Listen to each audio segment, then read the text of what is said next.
আমাদেরই এক বন্ধু সাবস্ক্রাইবার, উনি একটা খুব সুন্দর ও একটা কমেন্ট করেছিল। সে নাম হচ্ছে পৃথিক প্রামাণিক। ওর যে বক্তব্যটা রয়েছে সেটা হচ্ছে এমন একটা কোম্পানিকে নিয়ে, সেই কোম্পানিটার কথা বলবো। সে কোম্পানিটা কিন্তু কাজ করছে, সেটা হচ্ছে টোটালি ইলেকট্রনিক ভেহিকেলসের বড় বড় বাসগুলোর উপরে কাজ করছে। এছাড়াও বিভিন্ন রকমভাবে ট্রাকসের উপরে কাজ করে। এছাড়াও হচ্ছে বিভিন্ন এরকম পিএসপি ডিফেন্সের উপর কিছু কাজ করছে। তারপরে সার্ভিসের উপরে কিছু কাজ করছে, ফাউন্ডারির উপরে কিছু কাজ করে।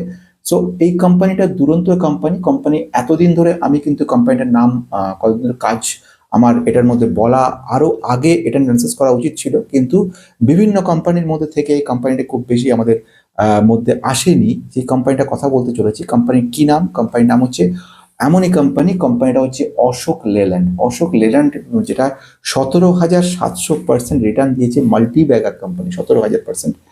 অথচ কোম্পানিটা বিগত 5 বছর রিটার্ন দিয়েছে 200%। কোম্পানিটা 1 বছর রিটার্ন দিয়েছে 92%।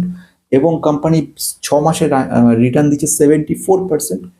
1 মাসে রিটার্ন দিয়েছে আমাদেরকে 9%। মানে আমি কেন এই প্রতিটা পজিটিভ পয়েন্ট বলতে বলতে যাচ্ছি, তার কারণগুলোর মধ্যে একটাই, কোম্পানি কোনোদিন আমাদের নিরাশ করেনি। ছোট ছোট সব কোম্পানিগুলোতে আমরা ইনভেস্ট করি, সেগুলো অনেক সময় হতাশায় ফেলে দেয়। আজকে হিন্দি চ্যানেলে একটা খুব ইঞ্জিনিয়ারিং ওপর একটা কোম্পানির কথা বললাম, সেই কোম্পানিটা হতাশ করে দিল। সে ফেব্রুয়ারি মাস 2025 এনলিস্টেড রয়েছে, আজ থেকে রিটার্ন কিছু নেই।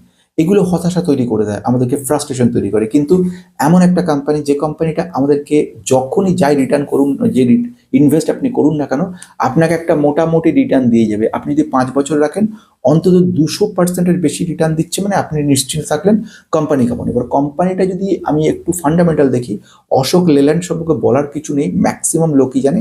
এই কোম্পানি 1,18,000 কোটি টাকার মার্কেট ক্যাপের লার্জ ক্যাপ কোম্পানি, যার পি রয়েছে 35.5 এবং ইন্ডাস্ট্রিজ পি রয়েছে 35। মানে এখনো কোম্পানিটা কিন্তু ওভার ভ্যালুড নয়। Before going anything, this video is only for education purpose. No buy sell recommendation. Before investing please consult yourself or your advisor. Past return cannot guarantee future performance. একদম সত্যি ঘটনা, পাস্টের return মানে কখনো ভবিষ্যতের return নয়। কিন্তু এই সব লার্জ ক্যাপ কোম্পানিতে যদি আপনি ইনভেস্ট করে থাকেন, অ্যাটলিস্ট ব্যাংকে রাখলে আপনি যা রিটার্ন পেতেন, তার থেকে কিন্তু নিশ্চিন্ত নির্ভাবনায় বেশি রিটার্ন পাওয়া সম্ভব। কোম্পানিটা যদি কি পয়েন্ট মেইনলি বলে থাকি, এদের কাজকর্মগুলোর মধ্যে, এদের ম্যাক্সিমাম যে কাজগুলোর মধ্যে পড়ছে কিন্তু হেভি ভেহিকলস বা মিডিয়াম এবং হেভি কমার্শিয়াল ভেহিকলস, যেরকম বাস, ট্রাক, বড় বড় 50টার বেশি দেশে কিন্তু কোম্পানিটা কাজ করছে। এবং ওয়ার্ল্ডের মধ্যে বলা যেতে পারে যে 4th পজিশনে রয়েছে। এবং এটা একটা বিরাট বড় ব্যাপার। কমার্শিয়ালি 89% অর 88% কমার্শিয়াল ভেহিকলসে তৈরি করে চলেছে লাইট ওয়েট যে কমব্যাট ভেহিকলসগুলো, সেগুলো তৈরি করে। মানে ডিফেন্স সেক্টরেও কোম্পানিটা কাজ করে। ট্রাকের ক্ষেত্রে 60% ট্রাক রেভিনিউ গ্রোথ আসছে ট্রাক থেকে। বাস 12% আছে। আমরা চিতা কিংবা ভাইকিং কিংবা সানশাইন এই ধরনের বাসের নাম শুনেছি। লাইট কমার্শিয়াল ভেহিকলসও বেশ 12% মতো এরা কিন্তু প্রোডাকশন করছে। ইন্ডিয়াতে 92% এবং ইন্ডিয়ার বাইরে 8%-এর বিজনেস রয়েছে। ইলেকট্রনিক ভেহিকলসের উপর কাজ করছে। ফার্স্ট বস ইলেকট্রিক ট্রাক এরা তৈরি করেছে। ক্যাপিটাল এক্সপেন্ডিচার কম বেশি করেছিল, 481 কোটি মতো ক্যাপিটাল এক্সপেন্ডিচার করেছে। অ্যাকুইজিশন করেছে কম বেশি ছোটখাটো অনেক কোম্পানিগুলোকে। জুলাই 2024-এ একটা কোম্পানিকে অ্যাকুইজ করেছে, হিন্দুজা টেক লিমিটেড। তো এইগুলো হলো এই কোম্পানির একটা প্রেক্ষাপট।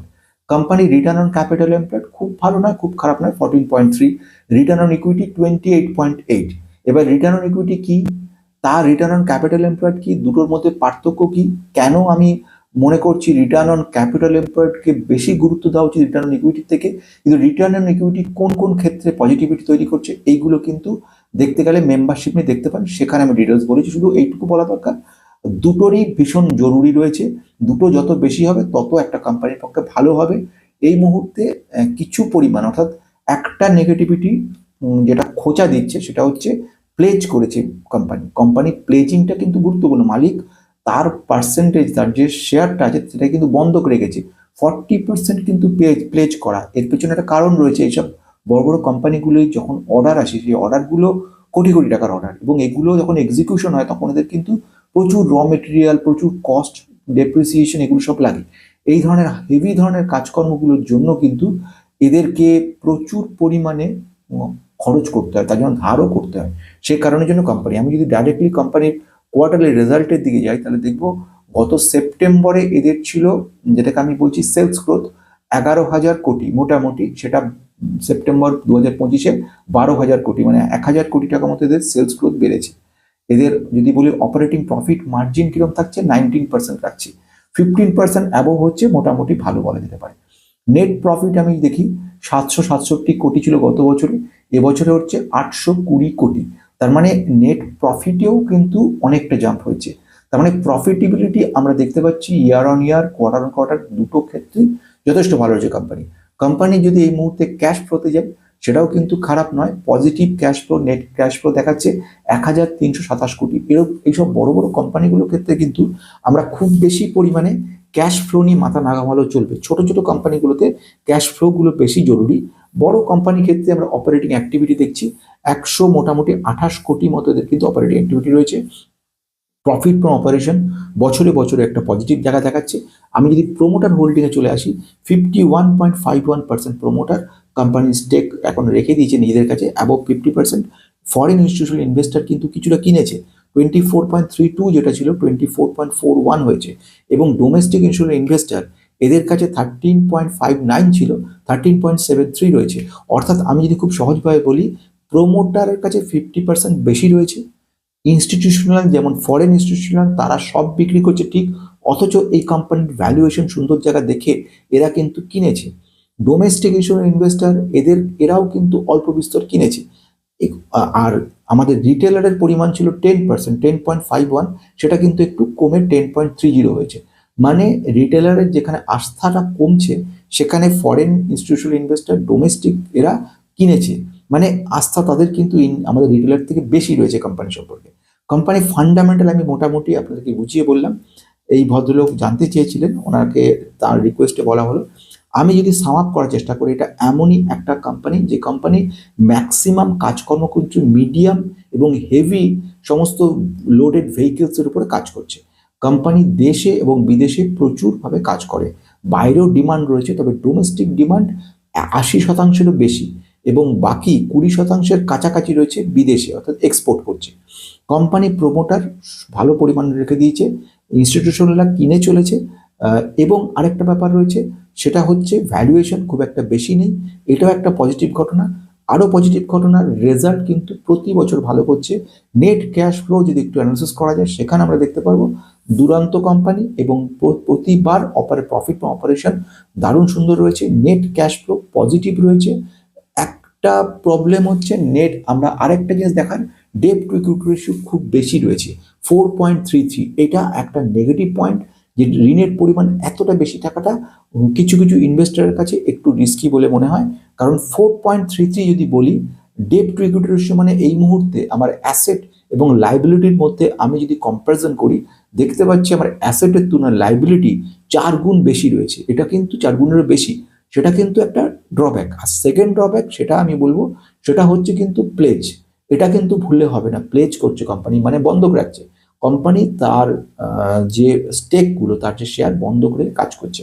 শেয়ার বন্ধক রাখার পিছনে দুটো কারণ হতে পারে, সবচেয়ে বড় সেটা হচ্ছে প্রমোটারদের প্রচুর টাকার প্রয়োজন পড়েছে, তার জন্য তারা বন্ধক রেখে কাজে লাগাচ্ছে। দ্বিতীয়ত, ঋণও যদি দেখি, এই এত বিশাল পরিমাণ ঋণ যদি ব্যালেন্স শিটেও যাই, সেখানে আমরা দেখাবে আদার লাইবিলিটির মধ্যে 18,000 কোটি টাকা মতো কিন্তু এদের আদার লাইবিলিটি, মানে এই মুহূর্তে ওদের আমরা দেখতে পাচ্ছি রিজার্ভসে রয়েছে 12,000 কোটির কাছাকাছি, 11,996 কোটি, এবং আমাদের ইকুইটি অ্যাসেট হচ্ছে 500 কোটির কাছাকাছি।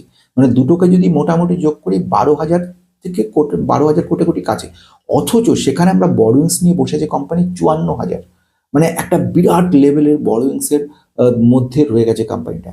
এটা কিন্তু একটা আমার মতে একটা রিস্কের জায়গা তৈরি করছে। লং টার্ম বরোইং রয়েছে 40,000 কোটি টাকা, এবং শর্ট টার্ম প্রায় 14,000 কোটি টাকা রয়ে গেছে। এই বরোইংসটার সুদ কিন্তু জমা করতে হবে আমাদের ক্যাশ ফ্লোতে। আমরা ক্যাশ ফ্লো খুব স্ট্রং দেখতে পাচ্ছি না, অথচ কোম্পানির ক্যাশ ফ্লোটা মারাত্মক স্ট্রং হওয়ার কথা ছিল, কিন্তু হতে পারছে না, কারণ এখানে তাদের সুদের টাকা কিন্তু শোধ করতে করতে এদেরকে কিন্তু অনেকটা টাকাই দিতে হচ্ছে। অর্থাৎ আমি যদি দেখি এখানে এদের ফাইন্যান্সিং অ্যাক্টিভিটির মধ্যে, যেটা আমি বলছিলাম একদম সেটাই, 33,000 কোটি টাকা কিন্তু রিপেমেন্ট অফ বরোইংস, এটা একটা কিন্তু ভাবাচ্ছে জায়গা। তা আমি মোর অর লেস একটা অন অ্যান অ্যাভারেজ যদি বলি, কোম্পানিটার অ্যাভারেজ পয়েন্ট যদি 100-র মধ্যে থাকে, তাহলে আমি এক্ষেত্রে কোম্পানিকে 60 থেকে 65 পয়েন্ট দেবো 100-র মধ্যে।